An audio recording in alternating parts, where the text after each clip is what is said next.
Thank you for standing by. My name is Brianna, and I will be your conference operator today.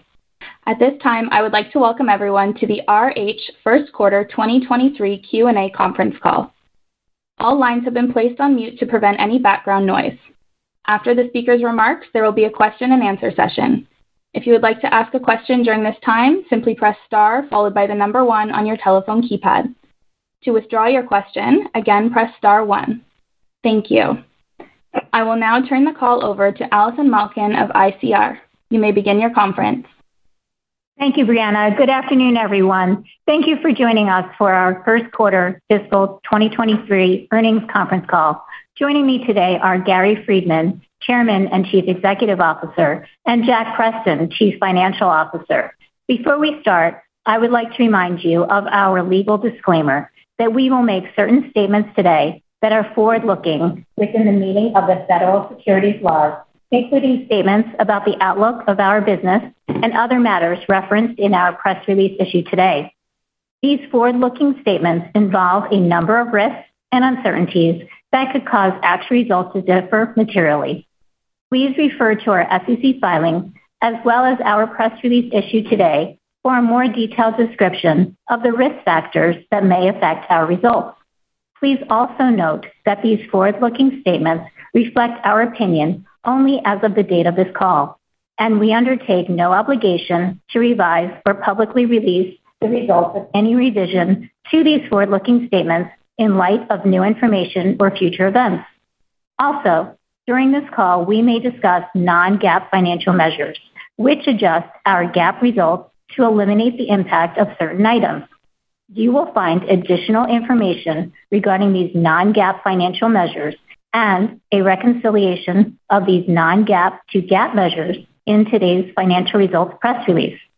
A live broadcast of this call is also available on the investor relations section of our website at ir.rh.com. With that, I'll turn the call over to Gary. Great. Thank you for joining, everyone. I'm going to begin with our prepared comments in our shareholder letter and then open the call to questions. To our people, partners, and shareholders, revenues of $739 million and adjusted operating margin of 14.9% exceeded our financial outlook in the first quarter, despite continued decline of the overall macro environment, especially for home-related businesses. With 30-year mortgage rates trending at 20-year highs, the possibility of continued economic tightening required to tame inflation, and uncertainty regarding the recent regional banking crisis, we expect luxury housing market and broader economy to remain challenging throughout fiscal 23 and into next year. Based on the above and current demand trends, we're now forecasting increased markdowns to clear discontinued inventory required to support our product transformation over the next several quarters. We are raising our revenue outlook for fiscal 2023 to a range of $3 billion to $3.1 billion and lowering our outlook for adjusted operating margin to a range of 14.5% to 15.5%, which includes an approximately 150 basis point drag due to the ramp up of our global expansion. As previously mentioned, it's times like these that businesses tend to move in herds, pursuing broadly adopted short-term strategies that lead to mostly similar outcomes. It's also times like these that present opportunities to pursue long-term strategies that can create strategic separation and significant value creation for those teams willing to take the road less traveled and pursue their own unique path. That path for RH is our climb up the luxury mountain and our long-term strategies of product elevation, platform expansion, and cash generation. Product elevation. Our efforts to elevate the design and quality of our product are central to our strategy of positioning RH as the first fully integrated luxury home brand in the world. It is also the most difficult part of our climb, as it requires attracting higher value, more discerning customers by offering higher quality, more desirable designs. While it's the climb that becomes more difficult as we reach new heights, it's also one we've been navigating successfully over the past 22 years. This year, we'll be unveiling the most prolific collection of new products in our history, with over 70 new furniture and upholstery collections across RH Interiors, Contemporary, Modern, Outdoor, Baby and Child, and Teen. These new collections reflect a new level of design and quality, inaccessible in our current market and a value proposition that will be disruptive across multiple markets.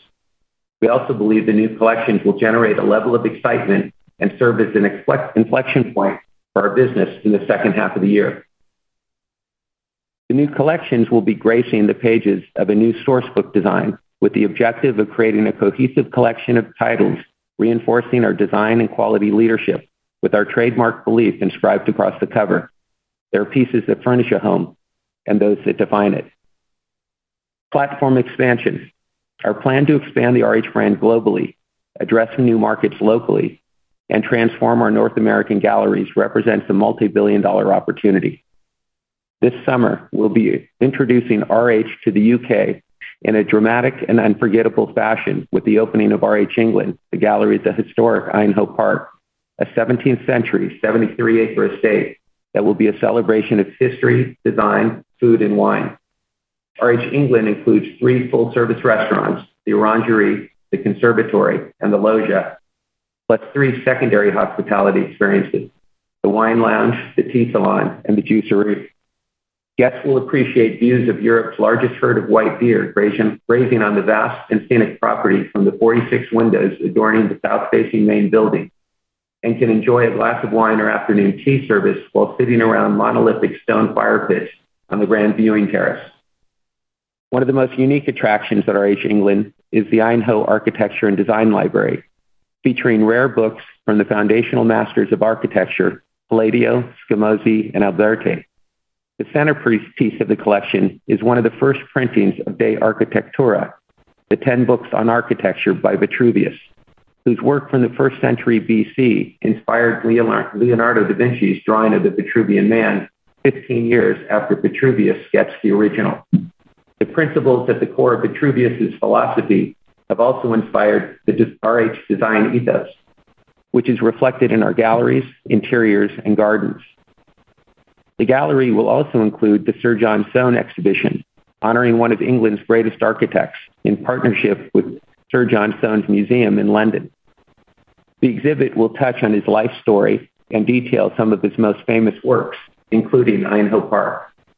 We believe RH England, the gallery at the historic Aynhoe Park, also represents RH's greatest work and will act as a symbol of our values and beliefs as we embark on our expansion across Europe. We'll be unveiling RH England at an exclusive private event Saturday, June 3rd, and will be open to the public on Friday, June 9th. Our global expansion also includes opening in Brussels, Dusseldorf, Munich, and Madrid, as well as an interior design studio in London over the next 18 months, followed by Paris, London, Milan, and Sydney in 2024 and 2025. Regarding our North American transformation, we'll be introducing a new gallery design in Palo Alto and Cleveland, as well as opening RH Indianapolis, a 178-acre estate on a private lake this year. RH Montecito, the gallery at the historic firehouse, will now open in 2024. Additionally, we have 12 North American galleries in development pipeline scheduled to open over the next several years. We also believe there's an opportunity to address new markets locally by opening design studios in neighborhoods, towns, and small cities where the wealthy and affluent live, visit, and vacation. We have several existing locations that validate this strategy in East Hampton, Yountville, Los Gatos, Pasadena, and our former San Francisco gallery in the Design District, where we have generated annual revenues in the range of $5 to $20 million in 2,000 to 5,000 square feet. We have identified over 40 locations that are incremental to our previous plan in North America and believe the results of these design studios will provide data that could lead to opening larger galleries in those markets. Cash generation. We have demonstrated that those with capital in difficult markets are the ones who capitalize. That's why we raised $2.5 billion of long-term debt before the markets tightened and are now in a position to take advantage of the opportunities that may present themselves in times of uncertainty and dislocation. As mentioned, we'll be focused on turning inventory into cash and continuing to optimize costs throughout the organization, further strengthening our balance sheet to maximize optionality. Outlook. We are raising our revenue outlook for fiscal 2023 to a range of $3.0 to $3.1 billion and lowering our outlook for adjusted operating margin to a range of 14.5% to 15.5%, which includes an approximately 150 basis point drag due to the ramp-up of our global expansion. We estimate the 53rd week will result in revenues of approximately $60 million. For the second quarter of 2023, we are forecasting revenues of $765 to $775 million and adjusted operating margin in the range of 14 to 14.5%. The second quarter of fiscal 2023 includes incremental advertising expense of approximately $18 million versus last year for the new RH Interiors and RH Contemporary source books, plus the opening of RH England, representing approximately 230 basis points of operating margin deleverage in the quarter. RH business vision and ecosystem, the long view. We believe there are those with taste and no scale, and those with scale and no taste. And the idea of scaling taste is large and far-reaching. Our goal to position RH as the arbiter of taste for the home has proven to be both disruptive and lucrative as we continue our quest to build the most admired brand in the world. Our brand attracts the leading designers, artisans, and manufacturers, scaling and rendering their work more valuable across our integrated platform, enabling RH to curate the most compelling collection of luxury home products on the planet. Our efforts to elevate and expand our collection will continue with the introductions of RH Couture, RH Bespoke, RH Color, RH Antiques and Artifacts, RH Atelier, and other new collections scheduled to launch over the next decade. Our plan to open immersive design galleries in every major market will unlock the value of our vast assortment, generating revenues of $5 to $6 billion in North America and $20 to $25 billion globally. Our strategy is to move the brand beyond curating and selling products to conceptualizing and selling spaces by building an ecosystem of products, places, services, and spaces that establishes RH, the RH brand, as a global thought leader, taste, and placemaker.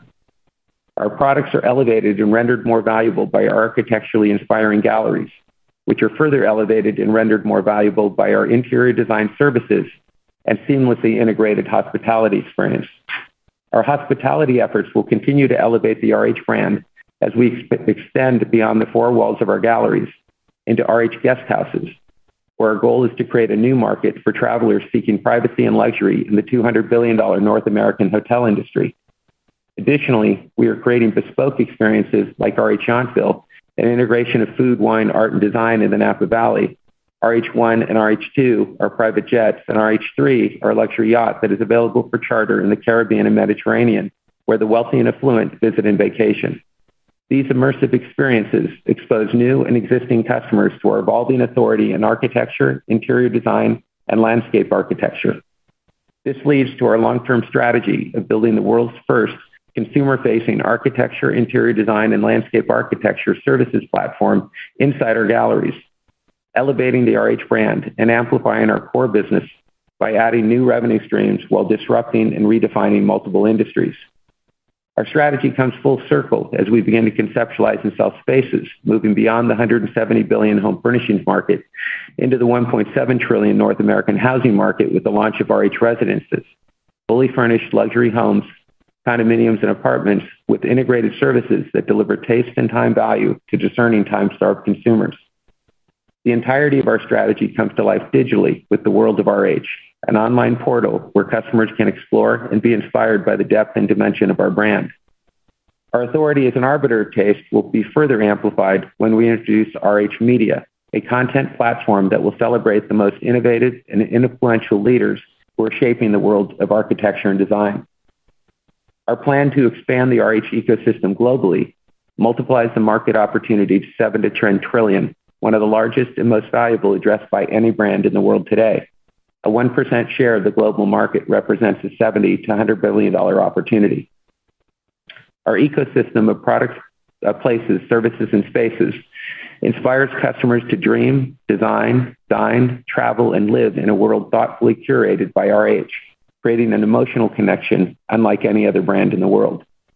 Taste can be elusive, and we believe no one is better positioned than RH to create an ecosystem that makes taste inclusive, and by doing so, elevating and rendering our way of life more valuable. Climbing the luxury mountain and building a brand with no peer.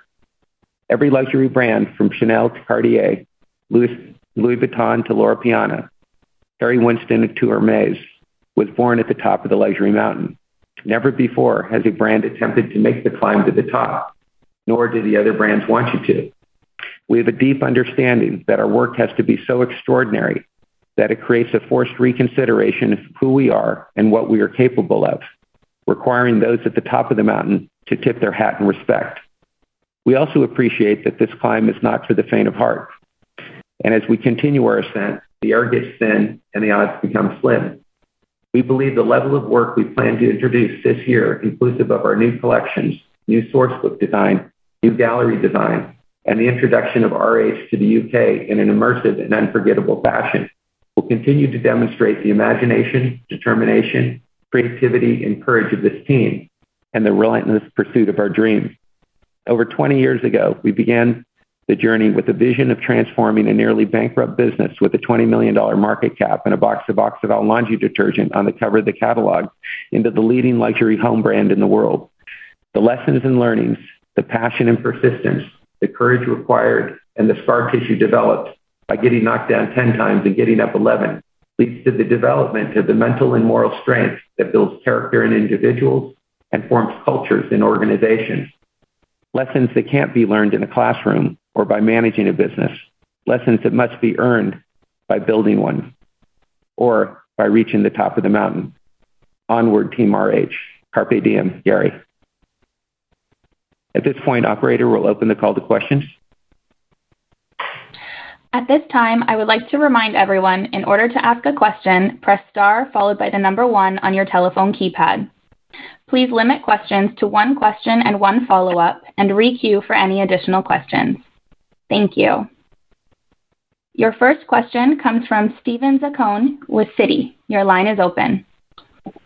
Great. Good evening. Thank you very much for taking my question.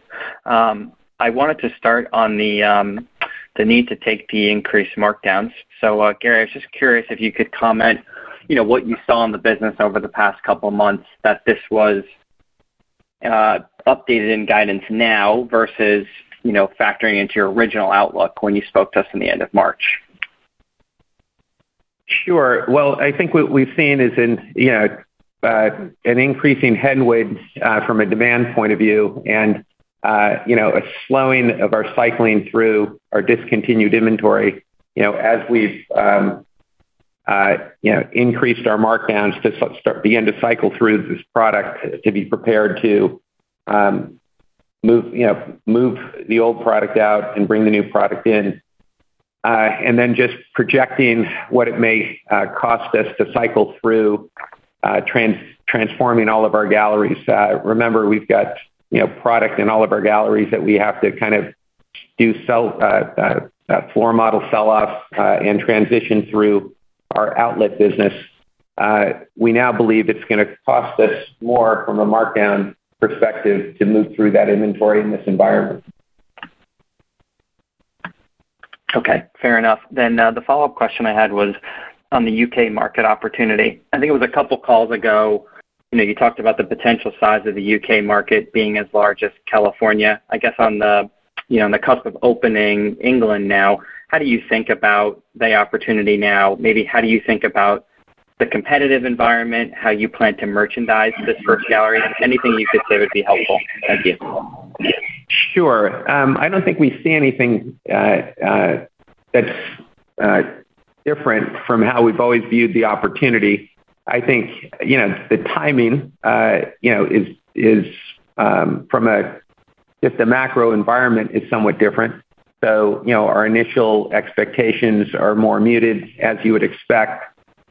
And from a competitive environment, I don't think anything has changed. Just as we become more connected to the market, as our people have been there longer, working, training, et cetera, developing early connections and relationships with interior designers, the trade industry, and so on and so forth.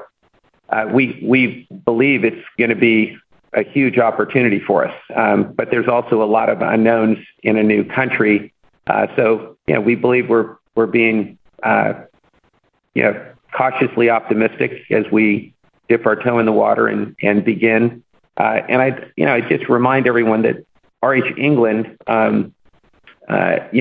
is really, it's a unique kind of move in the market. It's a unique play in the market where, our goal is to create the right conversation. And not, I wouldn't say RH England is our play to maximize commerce originally. That will happen as we continue to open RH London and in other parts of the UK. But how do you take a brand and introduce a brand to the United Kingdom and broader Europe in a way that positions the brand correctly for the long term? And if you stand back and think about the world and think about the world of luxury brands, I mean, basically, all the luxury brands in the world, are from Europe and the UK, mostly France and Italy. And if you look at what are the true luxury brands in the U.S., you can argue who really makes that cut. I would argue that the brand that's most clearly identified as a luxury brand from the United States is Tiffany, right? Because they haven't pushed their brand down or to broader markets as others may have. And the French just bought Tiffany a few years ago, right? So I wouldn't say we're particularly seen as the U.S. is seen as the tastemakers of the world, and because we've usually looked to Europe for inspiration, and the U.S. brands I characterize are more followers than leaders. To build a true luxury brand, I think you have to be seen and respected as a leader, a thought leader, a placemaker, a tastemaker, however you want to characterize it. So we're approaching our introduction in an entirely unique and one-of-a-kind way by opening a store somewhere no one has ever opened a store, introducing a brand in a manner that no one has introduced the brand. And there's a level of risk to redefine a brand. There's a level of courage that's required to kind of go from where you are to where you want to be. And in our case, as we characterize it, climbing the luxury mountain. And so, what the world will see in a few weeks here is, I think, the most unique and inspiring retail experience anywhere in the world, bar none. And I think it has a chance to be the most talked about retail store and the most admired retail experience of anything anybody's ever seen. And prioritizing creating the right conversation versus, maximizing, the commercial activity in the market initially, we believe is the right sequencing to build the brand. So, it's very unique. It does open the entire market from an online point of view. But we're an hour and 45 minutes outside of London, right? On many levels, people would say this makes no sense. But that would only be looking backwards, and saying, well, no one's ever done anything like that before. Why would it work? Why would it, everyone's had different goals than we've had. Again, we're on a one-of-a-kind journey here. We're on a climb that no one's ever attempted to make. And we're coming from a place that has only had, the biggest economy in the world. To argue, we only have one real luxury brand, and now the French own it. So, so it's a different path. And I don't expect it to be understood initially. I do believe it will be respected and it will inspire people eventually. Thanks for the detail. Best of luck with the opening. Thank you. Your next question comes from Simeon Gutman with Morgan Stanley. Your line is open. Hey, Gary and Jack, how are you? So I'll make a two-part question, one question. Just to confirm, it looks like the domestic business seems to be hitting your forecast or bottoming outside of, potential, let's say, consumer recession. so that the change to the guidance, other than the markdowns, is mostly the Europe inclusion. And then my second question, this is more theoretical, thinking about the EBIT margin of the business, with the mix of Europe, U.S. reaccelerating, and then, hospitality and luxury coming into the mix. Getting back to, let's say, 20 plus, is that going to be a much longer time frame?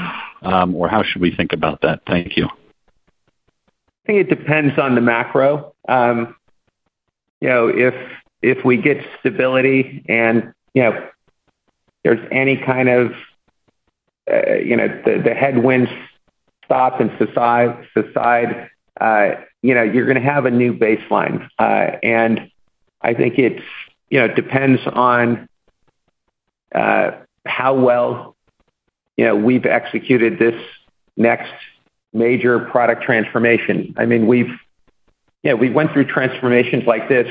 We generally do one every 7 or 8 years as we've continued to elevate the brand and expand and just move the assortment upwards. So today, I'd say this is the best work we've ever done. We're launching it into maybe the worst home environment at the high end that I've ever seen in my career. I've never seen luxury housing down at the levels we've seen, from recent reports. And we're at 20-year high, interest rates. So there's some level of caution. We can't control the macro, but I'd say I'm more optimistic than less optimistic about our model long term. I don't see any reason that we can't return to 20% plus, or mid-20s operating margins long term.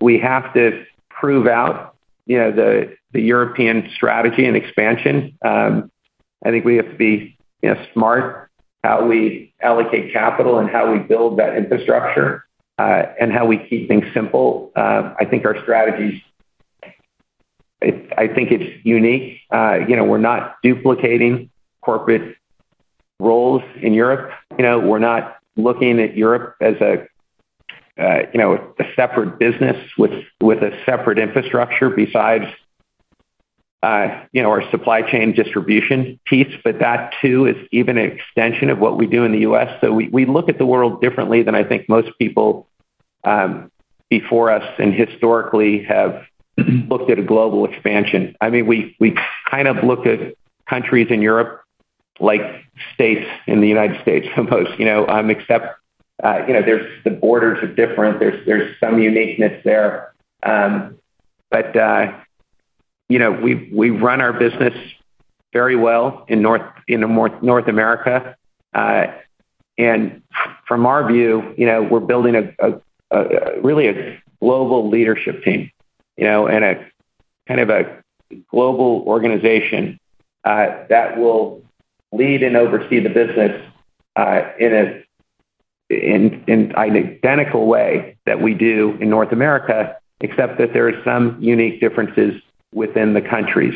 So we try to keep it simple. And if we get any kind of reasonable demand and business, we should be able to begin to leverage the initial investments in supply chain and so on and so forth that are, that create some deleverage initially.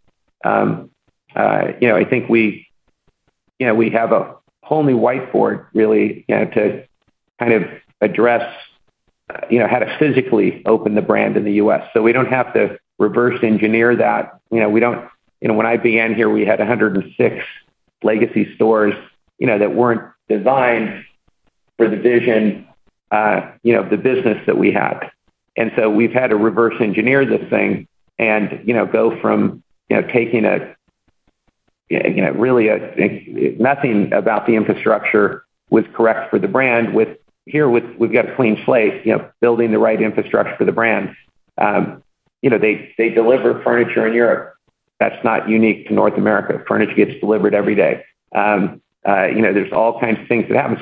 What we're not entirely sure of is just the consumer is generally aware of our brand at the high end. But humans are, we're creatures of habits. So we have habits of shopping different places and going to different places when we think about our needs and wants. And so we have to kind of change those habits and, identify RH as a more inspiring and attractive place, to allocate capital from a consumer point of view.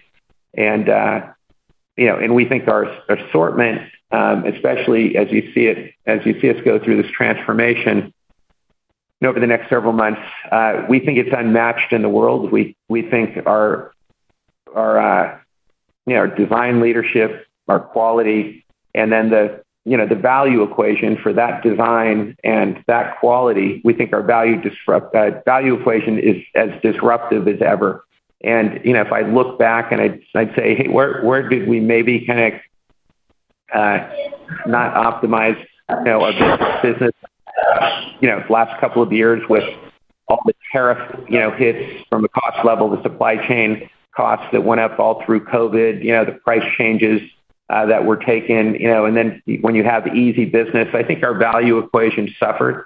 And I think our value equation is going to be swung in a direction where it will be unmatched in the marketplace. And that's really important no matter what country you're in, right? People first, look at the design of a product. If the design of the product is not good, you just don't walk up to it or you turn the page, so, you have to have great design. People have to see and be attracted to the product or nothing else matters. The next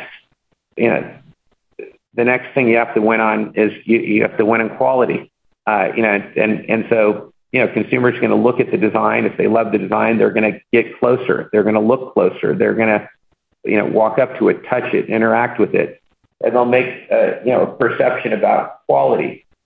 And then the next thing they'll do, if they're interested, is they'll look at the price. And for that design and that quality, do they perceive that product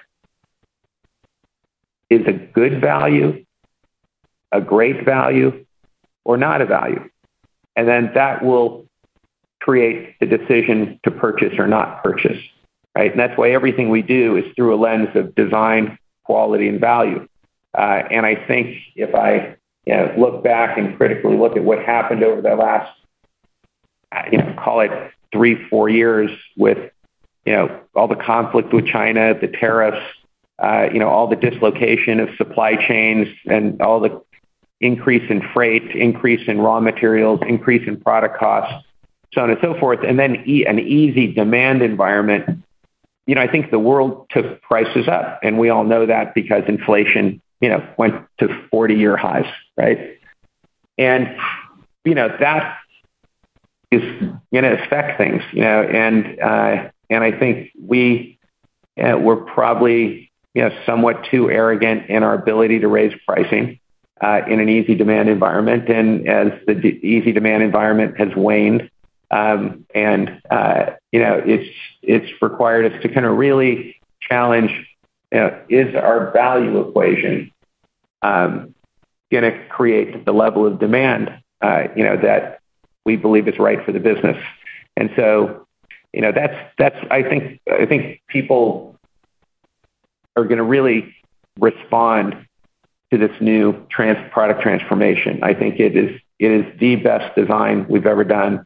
The quality is really outstanding. The level of detail and the work we've done has gone into it.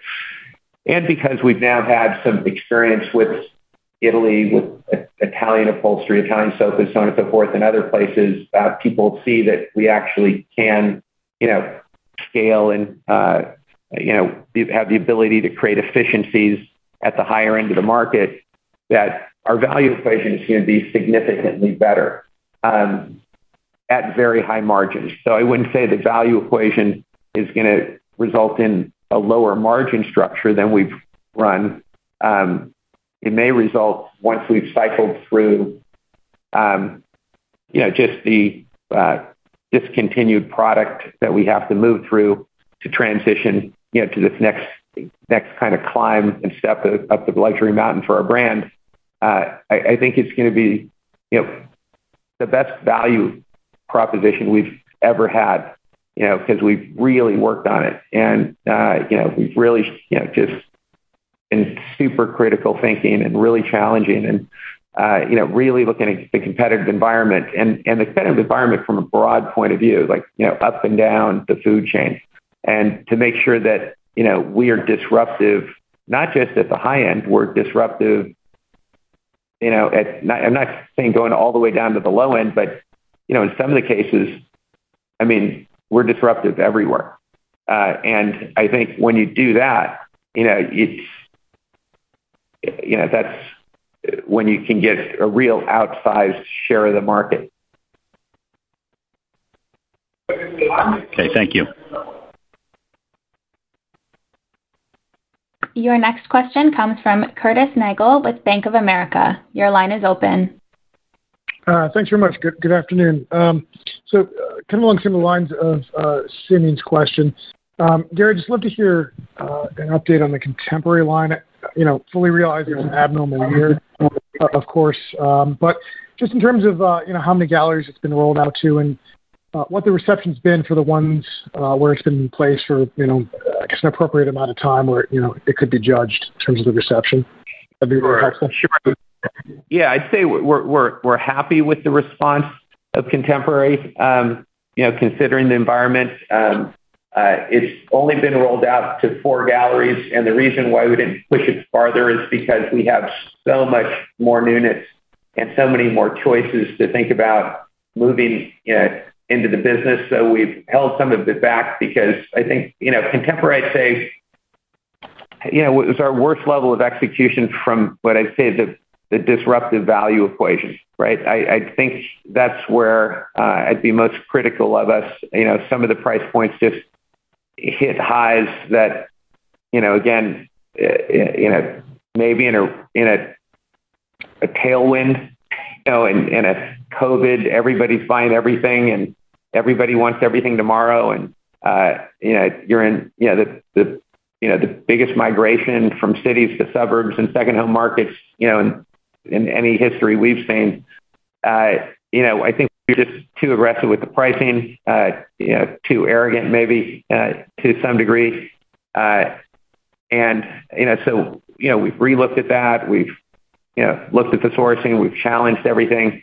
And I think as you see, how what's coming, but, whether you're looking at interiors or contemporary or modern, you're just going to see a real meaningful value equation connected to design and quality leadership that will change the trajectory of everything, including contemporary. So contemporary, look, if you look at it with the context compared to modern, things like that, off to a really good start. But if you look at it compared to the work we're about to unveil, you go, oh, it's just the next level of transformation from a product point of view.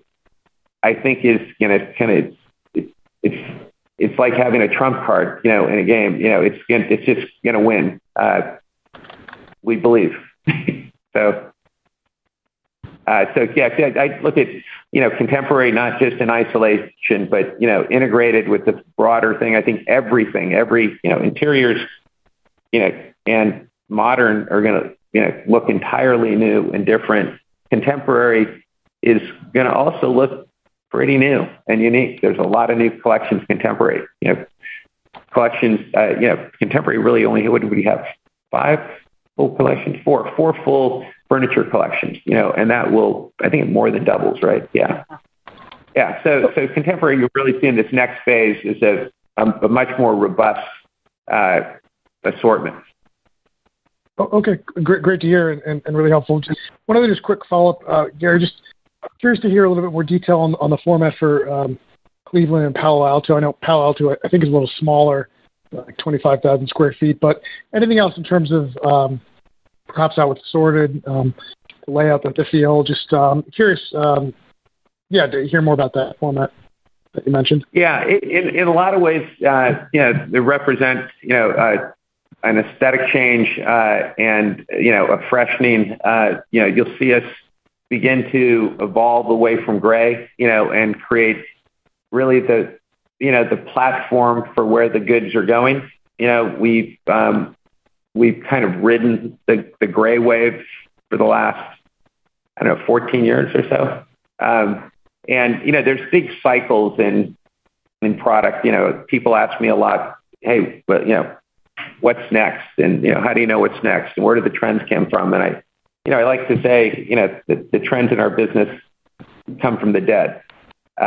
Generations pass away. Their belongings go into estate sales. The estate sales feed the high-end antique, feed the antique markets. The antique markets really what drives the high-end interior design market. Then that is then goes into the high-end reproduction market, and then it starts to trickle down from there.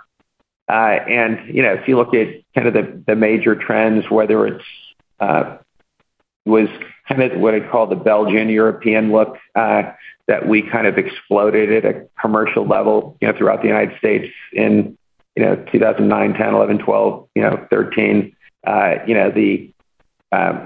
We made probably the biggest move in modern. If you look at the mid-century movement that started to roll through, and you can kind of time things back. If you look at, when are consumers generally in their peak buying years for furniture? It used to be, 40 to 50s because there was a shorter lifespan. Lifespans have gotten longer. If you look at, the high end of the demographic that has the greatest access to healthcare and, are more focused on longevity and fitness and eating well. I think it's now up to 87 years old, right? And so what that does is it pushes up, as people get older and more wealthy, there's more focus on the home, until, they can't really use their home. They get to an age where, they're just not really mobile, and they can't enjoy as much. But if you look and say, you look back in the 1950s, you'd say, 40 to 50, really the peak buying years for furniture, people, for real furniture. People get to an age where they're in the second or third home in their life stage and they've done well financially and, they can afford to furnish a home. And if you look at the average lifespan and how old people are, today, well, now those people are really old, right? So that cycle is now moved through. Mid-century modern is a waning trend. The next cycle that went through was actually called contemporary. That's why we launched contemporary. And the contemporary trend was really, happened in the, 70s, and 80s, and then in the later 80s, that trend, it moved to kind of an eclecticism, and mixing, more contemporary things with antiques and so on and so forth. And so if you just look at those cycles, the cycles tend to come back through. And so what you want to think about is what is the right platform, for kind of those kind of trends or those influences. And not that we have a brand that's a trendy brand, because everything gets filtered through an RH point of view and how we interpret the trends and how we present the trends.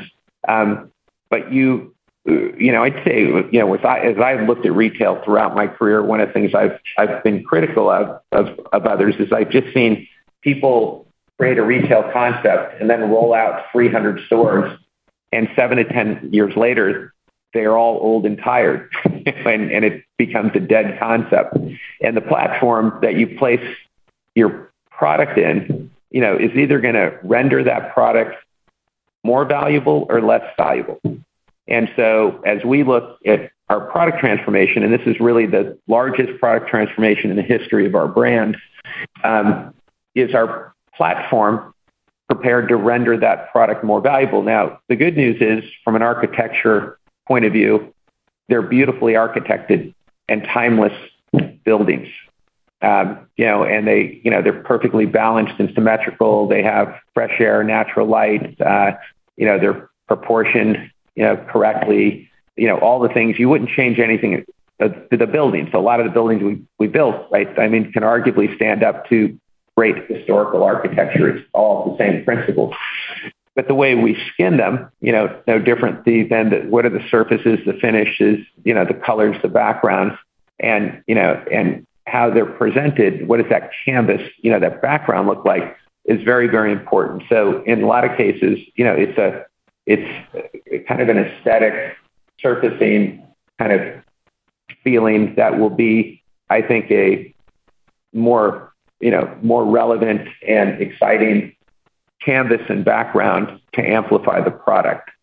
But the logic of our galleries and, how they're laid out, is very scientific and architecturally timeless and relevant, but it will look very fresh and new to a consumer. No different than when did we redo, like 2009, 10, 2009 and 10, we took all of our galleries from silver sage paint and white trim and, blonde maple floors, and they went to all gray, with, gray wash floors. I mean, that was 14, 15 years ago. So I always think about the cycles are generational, right? And if the definition of the generations is 15 to 20 years, right? And so every 15 years or so, I think that there's generally a major move to make. And every 7 or 8 years, there's also in between cycles of refresh. So this is the next major move from a product point of view, and just making sure everything's presented on the right platform and the right canvas that renders the product more valuable. So, you'll see these new ones start to happen, and then you'll see us go through the platform over the next several years and update, I'd say, every gallery to, aesthetically, just colors, walls, paint, finishes, possibly replastering the outside of galleries from gray to, a beautiful buff color that we think is the right canvas for the next 10 to 15 years. And Curtis, Jack, one thing to add on your size question. Palo Alto is basically the same size as Corte Madera. So I think you mentioned 25,000. It's not that, about 48,000. And Cleveland's just around the same size, just slightly smaller. Okay, very informative. Thanks, and good luck with the rest of the year. Thank you. Your next question comes from Steve Forbes with Guggenheim. Your line is open. Good afternoon, Gary, Jack. I wanted to ask about regional trends during the quarter. Are you seeing any disparity by region, anything that either builds on optimism or caution right around the revised revenue outlook you guys provided? Steve, there's always regional differences. Just echo prior comments. We don't really comment on those unless they're so massive that they stand out like oil markets one year did. So there's nothing that we would share to read into any trends on that. Then maybe just as a quick follow-up, given your comments around the holistic value equation and improving across the portfolio, any comment on the potential magnitude of input or supply chain cost relief that you see on the horizon here? On supply chain costs, specifically, you're talking about like ocean freight or? Any cost relief, right? That would maybe help fund, right, a better value proposition. Well, we've been getting that, and that's, I think Gary mentioned that, last call or the prior call that, when someone asked about select price changes, but we've already been seeing some cost relief that we're putting back into product prices. From a supply chain and ocean freight perspective, I mean, we're at a point, given our turn and, given the way our team approaches, getting the best rates for the sailings, we're in a, it's accretive now, or we're on the other side. This ocean freight contracts. We're past the bad news of May 2022, and we're into sort of a lift now, a slight lift in the margin from that good news. Thank you. Your next question comes from Michael Lasser with UBS. Your line is open. Good evening. Thank you so much for taking my question.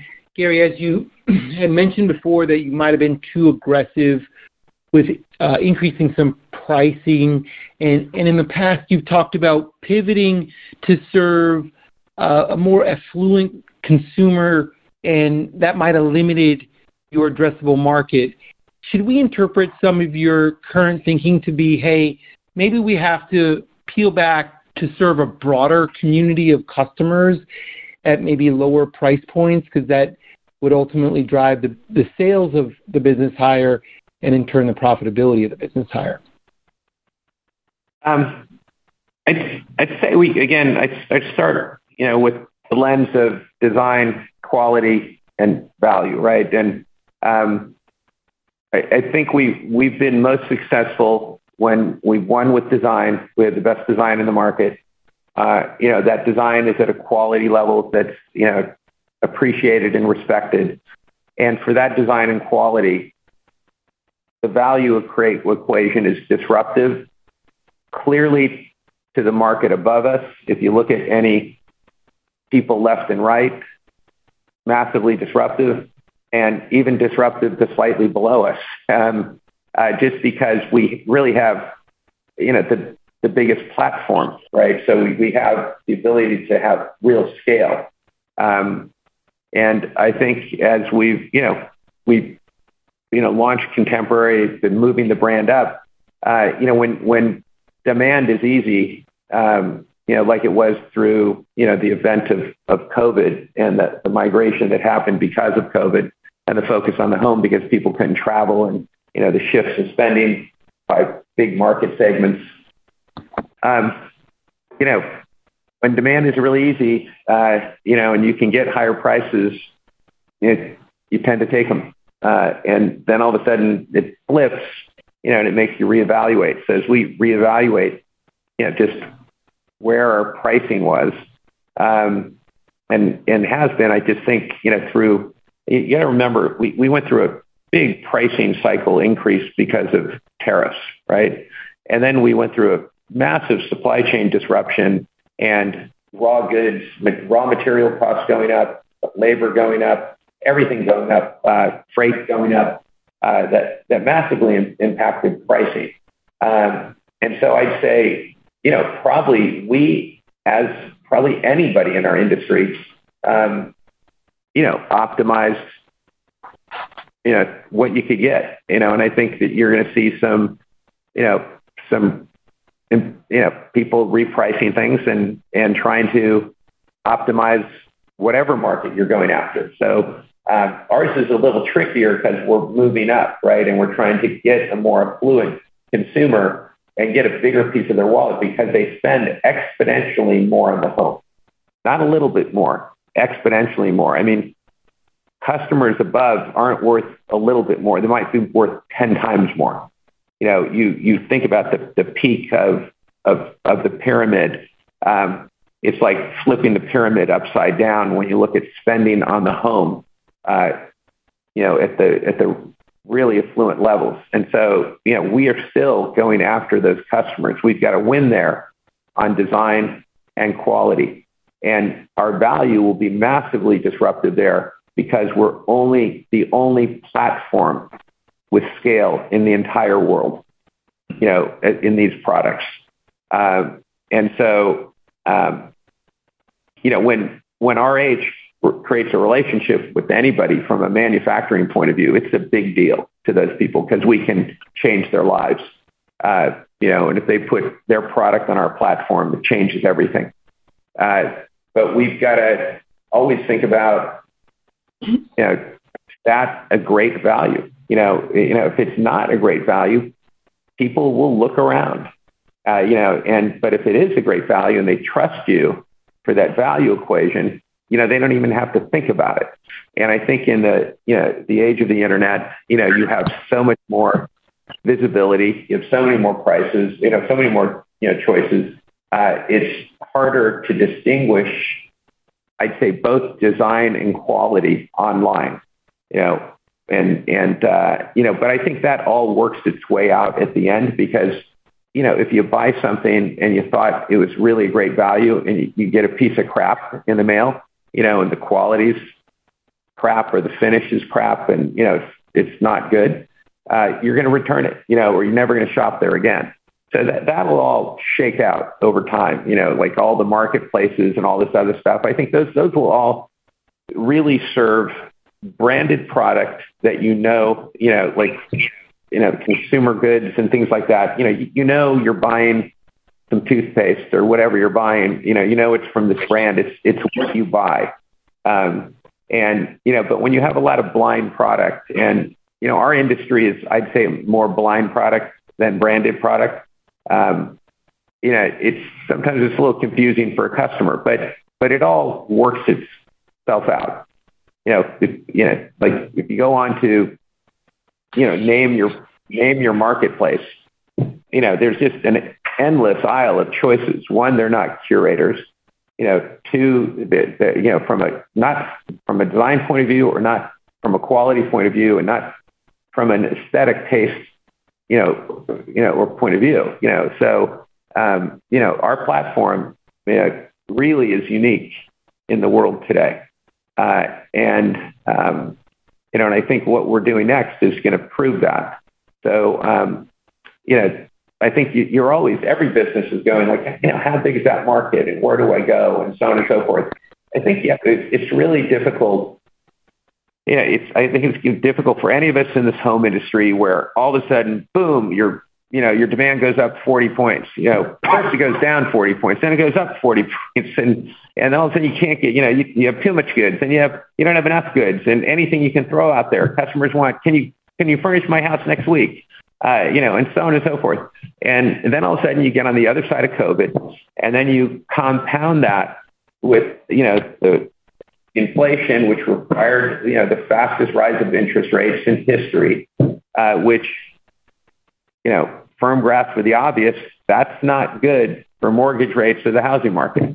And you go, it makes you re-examine everything, which you should, and so I think the key becomes how do you act on that other side? Like, for instance, people ask me about this all the time, like, oh, you might be losing more market share, or this and that. Like, well, you have to say, what's the quality of the market share? Could we push a promotional button today? Could I start sending out sale emails like everybody else does? And does it matter whether you're doing whatever promotions, or you call it site-wide promotions? Everybody's trying to, kind of create a veil of, kind of non-transparency out there, what they're doing. If you're promoting the business and you're sending sale emails, like, you're going to be known as a promotional business. And, you're also creating, I'd say, a layer of long-term, low-quality revenues, right? Those will never be high-quality revenues. You've got to put categories on sale, or, whatever on sale to get those revenues, right? Well, you got to put all those products on sale. So how many people would have bought your product at full price at really healthy margins? And then for the incremental lift, how much margin did you have to give back across everything that you marked down? Whether it's site-wide or category, or if it's only bed and bath, or it's lighting, now you're doing a lighting sale, or now you're putting all this on sale. I mean, interesting, not relevant, but what do your emails say? Like, just look at the emails and look at the sale banners on all the emails, and look at the things, Memorial Day sales, that sale, all hitting you right now. Those people are all going to affect their model long term. I'd rather give away lower value market share long term, low quality market share long term, hold to our pricing integrity and our messaging that's more about design and quality, and just transform the business, for the next cycle. And if we're successful, which we've been for, this is my 23rd year here. We've done this a lot of times. We've transformed a lot of times. We've been through all kinds of cycles here. This is not a new leadership team. So we like what we see next, but you just have to take a longer term view. So, that's why I always say, people, ask me, should I buy your stock? And I ask them, are you a trader or are you an investor? If you're a trader, you're looking for short-term episodic moments and ups and downs and trying to optimize. And, if you're a trader, don't buy our stock, because we're making long-term moves. If you're a long-term holder and you want to be on a winning side, look at our performance over 20 years. Look at our performance even over the last 5 years, and you're going to be a happy shareholder. Look at our performance if you bought us during COVID, or different times, and you thought everything was going to stay that way forever. Well, okay, maybe you're someone who hadn't been through cycles before. Maybe you didn't understand the dynamics of COVID, or you read the press and it said, it's the decade of home.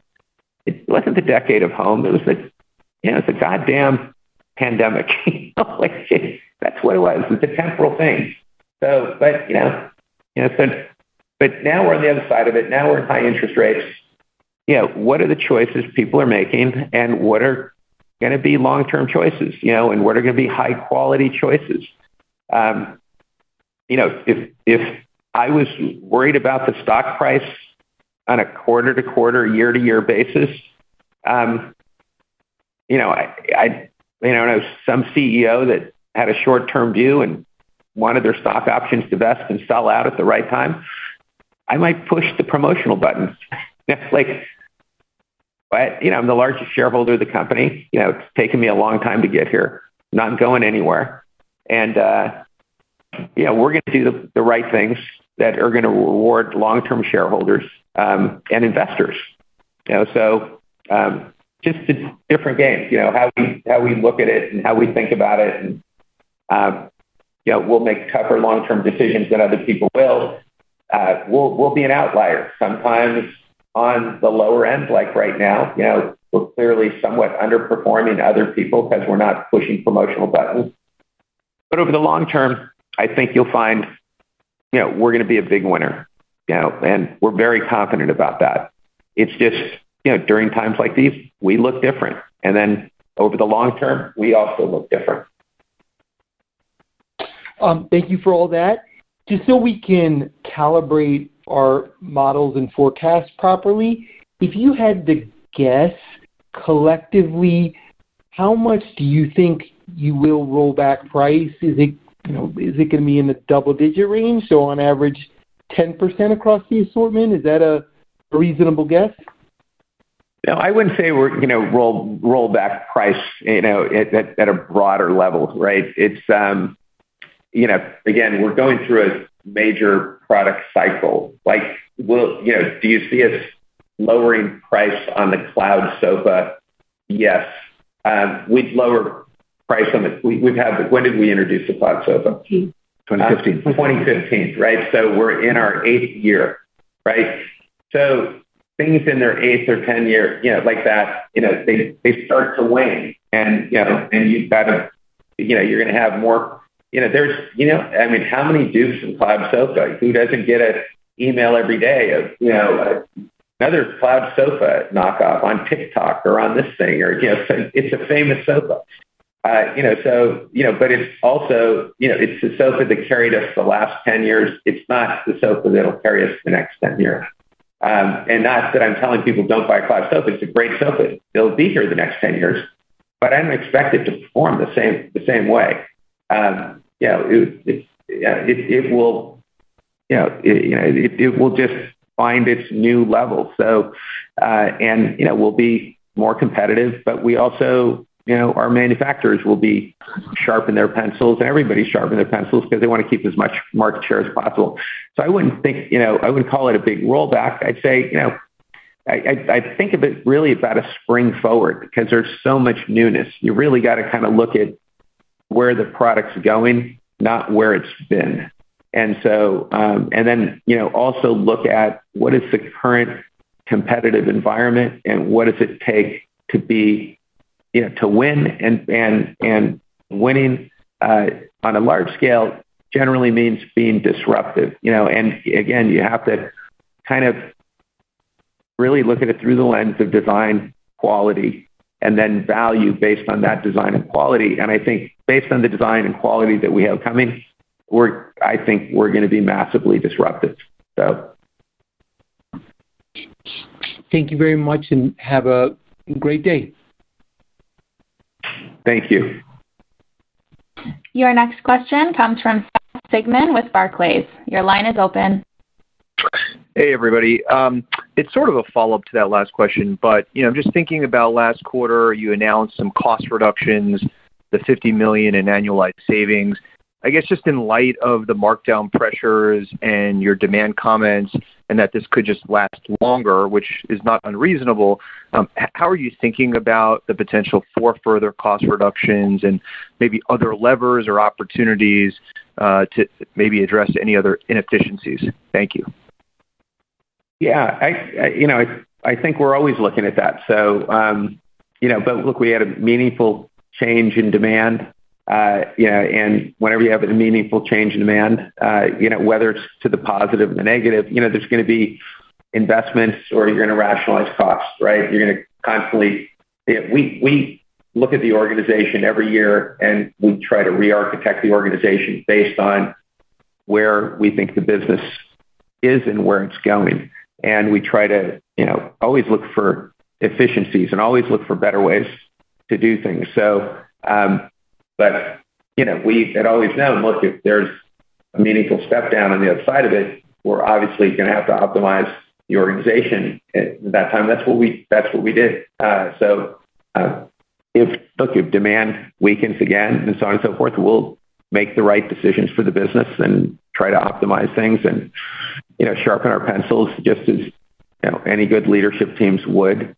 And, I think a lot's going to depend on what happens with the macro. Does the housing market begin to recover? And again, when you think about the housing market, for us, you've really got to look at the luxury housing market, which has taken, like a 10-point greater hit than the overall housing market, right? So, so those are the key things, but you really the key is, I'd say it's about the goods, right? That's what we sell. And if we're right, if we're directionally right with the product and, where we're going, we'll see some kind of inflection, headwind or no headwind, right? Is this product transformation, is it worth 5 points, 10 points, 20 points? I don't know, 30 points. Look at our history when we've done these things. When we've done these things, we've been a lot more right than wrong. And we've been able to inflect the business. So, and then you've got to kind of put it in context with just this COVID cycle, the downside of COVID, and then compounded with the rising interest rates and the collapse of the luxury housing market, and say, when we hit bottom, okay, what does it look like as we come off the bottom? I mean, there's history and cycles, right? Everyone can look at, and so we really like where we are. I mean, yeah, is it a tough time? Did we have to make a lot of tough decisions and redesign the organization and part with some people? We did, and those are tough decisions that you have to make, in business. But the key is like, what does it all look like on the other side? How are we positioned on the other side? Did we make good long-term decisions? We don't have to cycle all the sale emails that everybody else does. They have to cycle all those promotions. They have to cycle all those sale emails. We don't have to cycle one of them. Do we have a lower base? We do. Could that mean we have a higher rise off a lower base? You'd think so. That's possible. We have a massive amount of new product coming. It's revolutionary from anything we've done. So we really like how the horizon looks. I wouldn't feel that way if I'd been promoting, for the last 6 or 12 months or, however long everybody's, when the pivot back to promotional emails hit, but just, you guys collect emails from everybody in our industry. I'm sure just line them all up. You haven't seen a sale email from us in over 2.5 years. Maybe close to 3 now. When did you start getting sale emails from everybody else? When are they cycling those? How challenging is that going to be? How many more sale emails are they going to go to next? What are they going to do next to drive demand? So I think that the next 12 to 24 months for RH is going to look very different than the next 12 or 24 months for everybody else in our industry. Yep, no doubt. Can I just ask you a follow-up around the guidance? So you did raise the low end of the sales guidance for the year modestly. Help us with the message there in light of some of the cautious demand comments. Do we just interpret that as confidence and visibility and optimism around new product or the expansion? Just help us frame that a little bit more. Thank you. Really two things. One, what you just said, our confidence about the new product has, all samples got finalized, costing negotiations got finalized, value equations got finalized, presentation, how we're presenting it in the books, how we're going to present the stores, how we're going to cycle things, what the productivity per square foot of each area of our galleries are going to be. We go down to the detail level. We're replacing this product with this product. What do you think? How did this product perform, per week at what margin? What's the new product going to perform per week at what margin? And so, and we try to figure out the arbitrage of every decision we make and, positive or negative, right? And then what's the aggregate of all those decisions? And we feel more optimistic as we spend more time on looking at what's coming and what's new and what we're going to transition. And then look, it's going to cost us more to cycle through the product. So we're going to have to take deeper markdowns than we thought because of the greater headwinds that have developed. And so that's going to provide a lift, so you're going to get some lift from the higher, the greater markdowns. So the low end, that of the guidance we gave, we think it would be hard. We'd have to have another meaningful economic macro event for us to kind of consider the low end based on what we know today, based on what's happened in the last 7 weeks, and the quarter and what's happened in since the last quarter we've talked to you, the last 3 months. So, that's how we feel about it now and based on all the data we have. And I think we're calling it kind of straight down the middle. We hope that there's a lot of people that think that we're not at the end of the banking crisis. We're at the beginning of the banking crisis, and it's very smart people, believe, now the balance sheet situation is getting corrected, but there's going to be a whole credit issue going forward with regional banks, that could become a big problem. I don't know. Those people are smarter than I am. I've never ran a bank, and I'm not an economist, but I've been in business a long time and I've seen cycles, and what I've seen is that nobody calls it exactly right. And it just, if you said, what am I most worried about? It just seems a little odd that, banks get seized over weekends, and my bank, basically gets seized and sold for nothing to JP Morgan. And it's all over now. It's all better. It just seems kind of strange, everybody thought it was all better back in the other banking crisis, and then, more banks fell. So, I'd say that's the thing. If you ask me, what am I most worried about? I'm most worried about what's next in the world of regional banks, which could have a further impact on a lot of things, lending to small businesses, the economy, support of innovation, an invention, massive tightening of credit, more banks to get seized, government have to get more involved, and just general uneasiness by the consumer. So, but we can take another hit, and I think we'll still be in that range. If there's a big hit, if there's another big macro move, I think things will change for everybody. So we're giving you what we can see, but I don't think there's anybody out there that's completely at ease with the regional banking issue. And if they are, I'd say, whoa, be careful. I think it's a good time to pray for peace and plan for war. And so that's how we're kind of positioned. We think no matter what the macro looks like, even if there's a bigger banking crisis, our new product will create some level of inflection. That I'm sure of. Thank you for the thoughts. Your next question comes from Jonathan Matuszewski with Jefferies. Your line is open.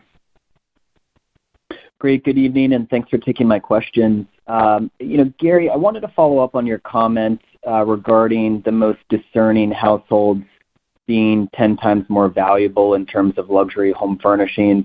Is there any color you could share on spending patterns across your income cohorts? Are there certain customer segments that are behaving differently lately versus others in the RH business? Asking just because the reference to giving away low-quality market share. So, curious what percentage of your members you would consider to be maybe low quality, and what that could imply for maybe what the membership file looks like long term. Thanks. I think if you just study the wealth data in studying the ultra high net worth people, and you look at home ownership, and people as they go up the economic ladder, they collect more homes. The home becomes the biggest source of investment. You keep buying a better home. You generally keep buying a bigger home unless you're in the downsizing mode. And then people buy multiple homes. They buy a second home, then they buy a third home. Ultra high net worth people have 3 to 5 homes. So, and not only those, the data would tell you that at the high end, at the wealth, the second home is on average has twice as many bedrooms as the primary residence, right? And as people go up the economic cycle, those second homes are furnished beautifully, because they're trying to impress their guests and they're trying to create a hotel experience. So you're not going into second homes that have like a bed frame pushed against the wall with a cheap headboard and, some, crappy sheets, and look, you can go on Zillow or Redfin and just look at homes, right? Go to second home markets and look what's on the market. Your first second home, maybe you're not spending that much on it. Maybe you stretch for the second home. But again, when you go up the economic ladder, people spend exponentially more on the home. That is where the money goes. It goes into more real estate. You have more rooms to furnish. You're now furnishing with better and more expensive furniture, because that's how people, are defining themselves, defining their success and their place in the world. I'd like to say, then they go beyond that. If you kind of get silly rich, you buy a plane, and if you get stupid rich, you buy a yacht.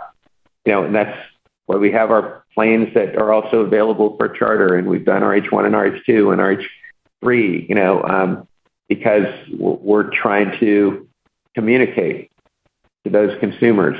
And if we can get them, and we have some of them. I mean, what's one of our big projects, the one I'm talking about, I can't say the names, but it has how many bedrooms? 30, 28 bedrooms? In that range. It's 28 to 30 bedrooms. Yep. A second home. Yep. We're doing the entire project. We have some of those clients. We're earning that respect. Our guest house is being visited by the very top of the economic pyramid. It is being talked about at the very highest end. It's very, very top of that ladder. People are aware of our guest house and visiting, staying, touring, asking for tours, so on and so forth. And we're demonstrating what we're capable of. And we're beginning to speak to those consumers. What people will see at RH England is at entirely another level for our brand. We're going to speak to people in a way that they've never been spoken to. And by the way, RH England now, every investor and analyst on this call is going to want to come to the openings. RH England is going to have all the newness, almost all of it. It's if you want to see the new product for the first time, go to RH England. It's being flown there. It's being craned in through windows. But that will be the first view. So we're introducing the brand in an entirely new way with entirely new assortment. Do we have some of the legacy product? We do. Yeah. Some of the key items, best sellers, best collections.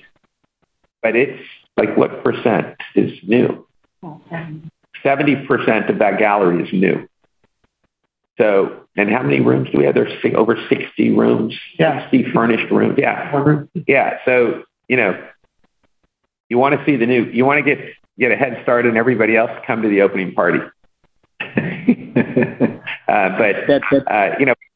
I'd say, the lower quality, you're always, we've been shedding customers for the 23 years I've been here.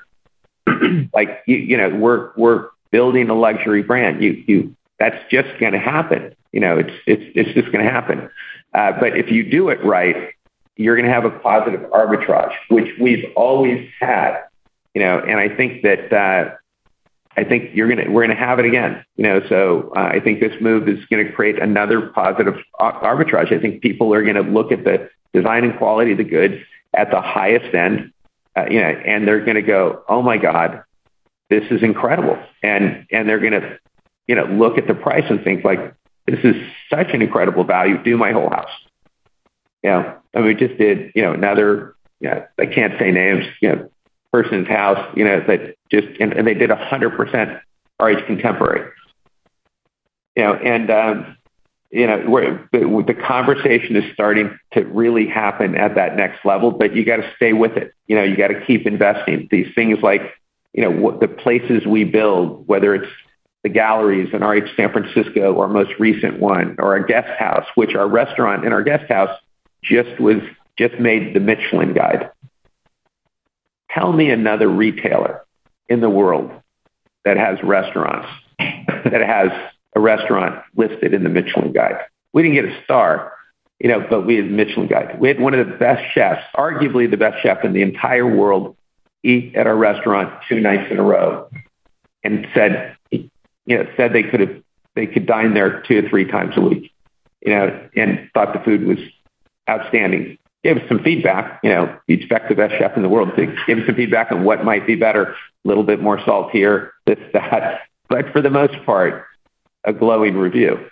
And so, again, all those things, all those conversations with people at the top of the mountain starts to change the conversation, the perception, the image, the respect of a brand. And it takes a long time to earn it. Right. And we're working at earning that respect, getting the tip of the hat, and if we do it well, we will have,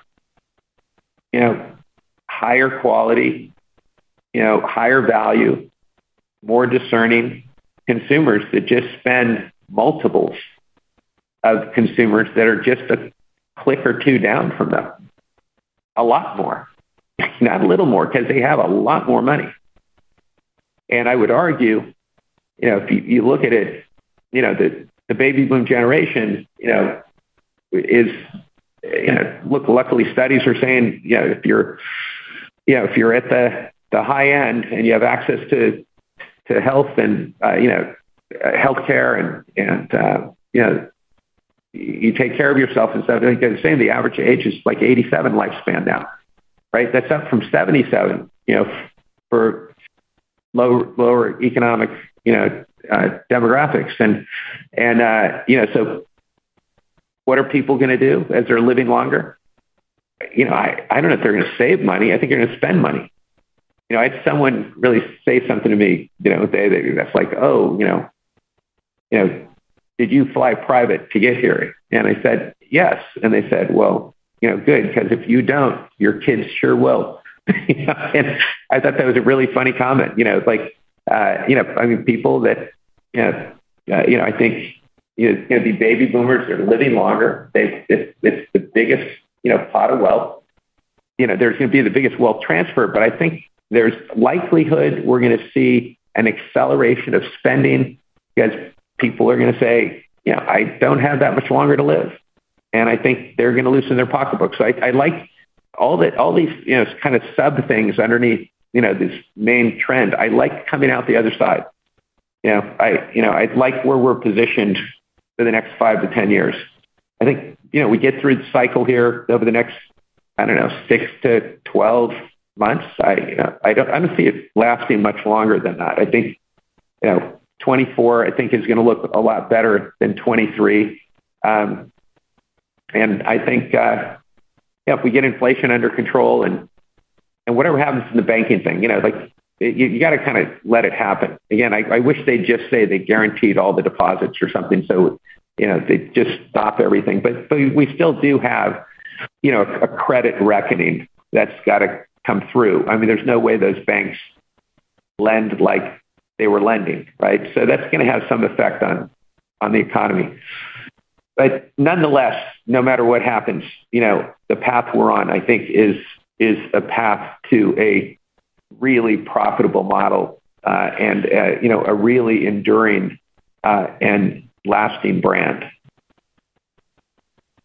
Really appreciate all that color, Gary. And just a quick follow-up. You had some helpful comments on the domestic competitive landscape before in terms of peers who are below you being more promotional. From our checks, we're seeing some more, luxury brands in home furnishings out of Italy, increasingly eyeing the U.S. after years of chasing growth in China and India and Brazil. Some of these brands are pursuing more sizable showrooms in key U.S. markets. Do you see this as a threat? And any thoughts there would be great. Thanks.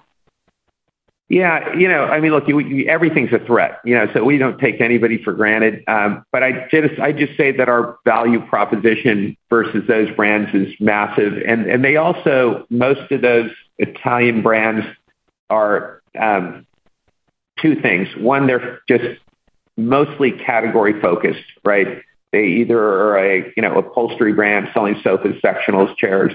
They're a lighting brand, or, they're a category specific brand. There's not one that's integrated all the categories like we do and have a complete, lifestyle point of view and can furnish and design a home. And they don't have the size or scale to have our value creation, or our value proposition.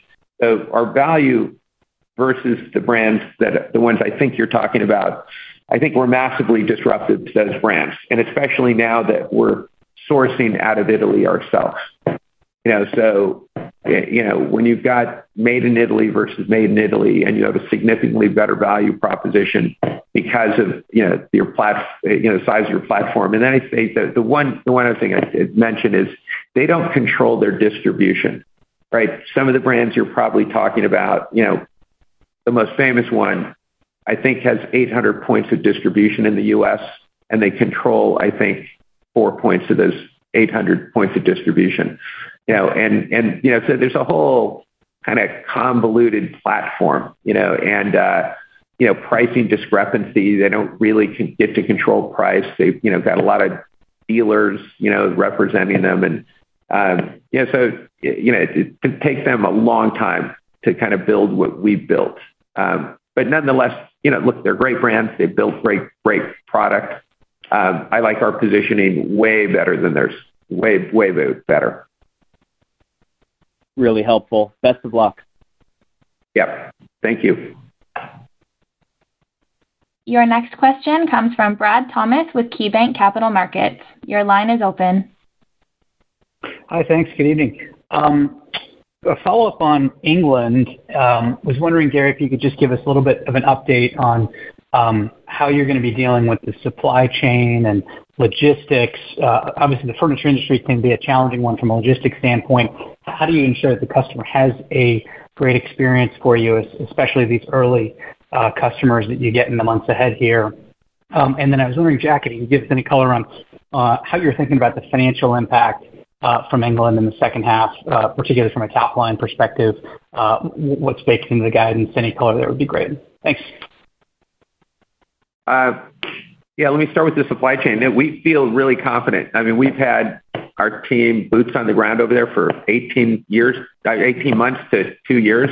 I mean, working, training, we feel highly confident in the supply chain experience, delivery experience that our consumers are going to receive from RH.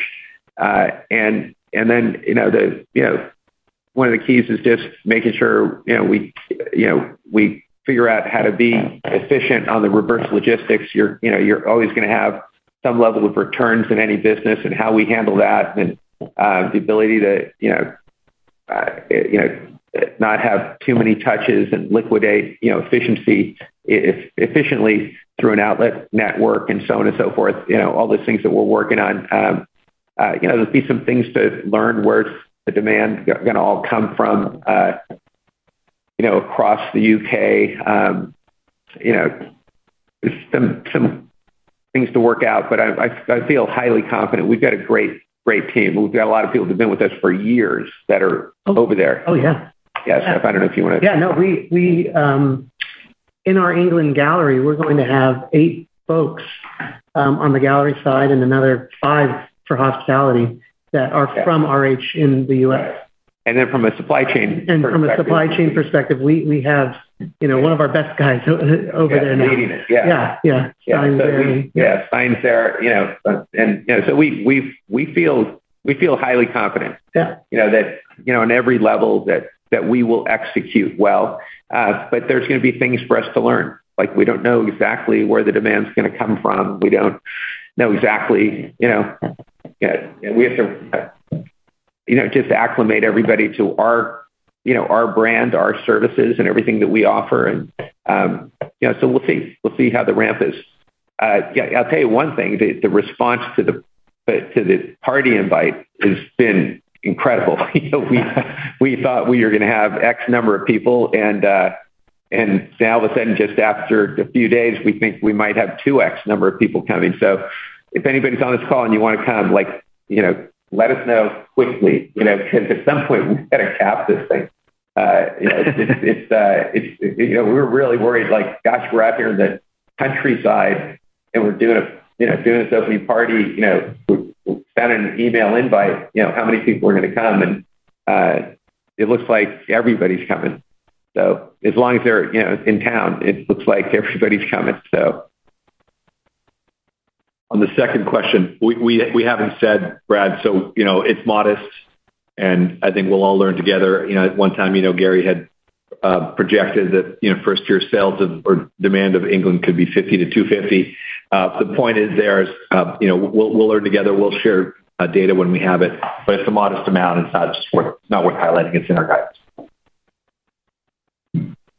Really helpful. Thanks, and good luck with it. Thank you. Your next question comes from Brian Nagel with Oppenheimer. Your line is open. Hi, good evening. Thanks for taking my question. So I know the call's running long here, so I'll just keep it to one question. But the question I have, I guess, for Gary, we talk obviously a lot going on internally with RH and a lot of the really interesting initiatives you have. But if you look at the macro environment, there's been a lot of talk about the macro environment headwind, and your customer, your new customer, what to get out of this malaise, to allow the macro environment to become a tailwind versus the headwind is currently, what needs to change most? I mean, what are the key factors there?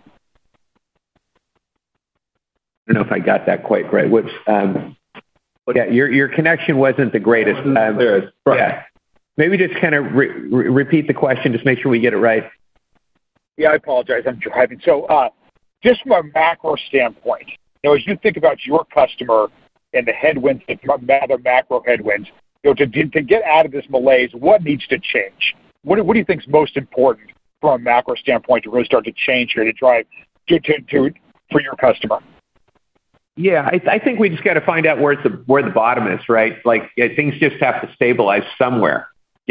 Interest rates stabilize somewhere. Mortgage rates stabilize somewhere, and just get through a cycle. So we're what's the new baseline? I think that's the key. And then generally, once you hit, you kind of hit whatever bottom is, and there's a new baseline, and we've got the macro headwinds, get stabilized, and history would tell us you start to grow off that new base, right? And so I think the key is what's the base? Is the base luxury housing down 50? Because it hit down 45 last quarter, and that means if you looked at the sequential kind of from quarter to quarter, that would tell you went from 38 to down 45. Probably means the last month of that quarter was down 50 or 54. I don't know, somewhere around there. Like I've never seen this kind of stuff, but then again too, I've never, like the first time we're navigating the brand through a cycle like this where we've been positioned so high in the market, right? So, and also what I say was different about us today is, we've eliminated, we're not really in the accessory business in a meaningful way. We're not in the tabletop business. We're not, we're not in the holiday business. We're not selling anything for Easter or Mother's Day or Christmas or anything, right? You don't go in and see all the, Christmas decoration stuff or stocking stuffers anymore. When we had, when the company had a bigger mix of accessories and stuff like that, you're not going to get hit as hard, but today we're basically all high ticket, right? We're really furniture focused, between indoor and outdoor furniture, it's the lion's share of our business. And then you've got, rugs and lighting and bedding and bath towels and things like that. But we're not, we're really a furniture focused business today. So we're going to swing a little farther than other people during these times. But really the key is what's the baseline? What's the new baseline? When, are we done with the tightening cycle? Are we done? I don't know. The markets are saying, they're betting there's not another raise, and then you've got some Fed people saying there might be another raise. And, all of a sudden interest rates on, 30-year mortgages, hit 7, then they went back to 6.2. Now all of a sudden they're back to 7. Like why? What's that telling you in the 10-year? They believe interest rates are going up. I think it's just got to kind of go, okay, have we hit the bottom from a housing point of view, specifically luxury housing on this cycle? Are we done with, the regional banking, issues? Is inflation tamed? And, are people willing to buy? I mean, it's people aren't putting houses on the market because they can't afford to trade up. So you just don't have a lot of inventory to buy. And, and then look, that's better for the new housing market, right? 90% of the market is the resale market. 10% is the new housing market. They only have inventory to sell. They have to sell. So they're putting it all on the thing. So, so it's going to be a tailwind. There's going to be some level of tailwind to new homes because they have inventory. Resales don't have inventory because the owners don't want to sell into this market, and so, but once everything gets stabilized, like if interest rates stabilize, if the Fed just kind of says we're done for now, that we got inflation under control and interest rates stabilize, federal funds rate stabilizes at 5 or whatever number, and then interest rates can stabilize. And once you cycle that and you're through that, that cycle for a year, you've got a baseline. And then, if things start to look better and they start to loosen, that will obviously help. But, you still have other things that are, have people worried, right? You've got the commercial, the commercial real estate market. I mean, you don't want to be in the office building business right now. I feel bad for my friends that, own office buildings. I mean, this is, this thing that's not over yet, right? And so that's going to have a wealth effect. There's people out there that, are invested in funds that own commercial real estate and, people that own buildings, things like that. I mean, people are already starting to give keys back to the bank, to the banks on commercial real estate offices, because there's people don't want to go back to those companies that, working from home, and there's people don't want to go back to work, and, strikes at Apple and Microsoft, that's kind of crazy, right? But what's going to happen with commercial real estate? So there's some things that still have to get kind of worked out. And I'd say the luxury customer is the most aware of the issues. They have the broadest view of, economic, challenges and where things are going and interest rates and all that kind of stuff.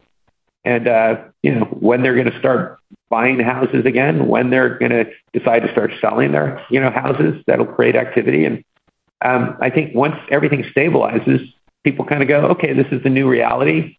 Let's go back to normal. And it's a long I appreciate all the color. No, yeah, that's very helpful. I appreciate it. Thank you. Sorry about that connection, but thank you. No worries. Thank you, Brian. Your next question comes from Max Reklenko with Cowen. Your line is open. Hey, great. Thanks a lot. I'll just keep it to one. But how are you thinking about pricing products in Europe compared to the States? And just your latest view on how profitable those galleries can be at maturity.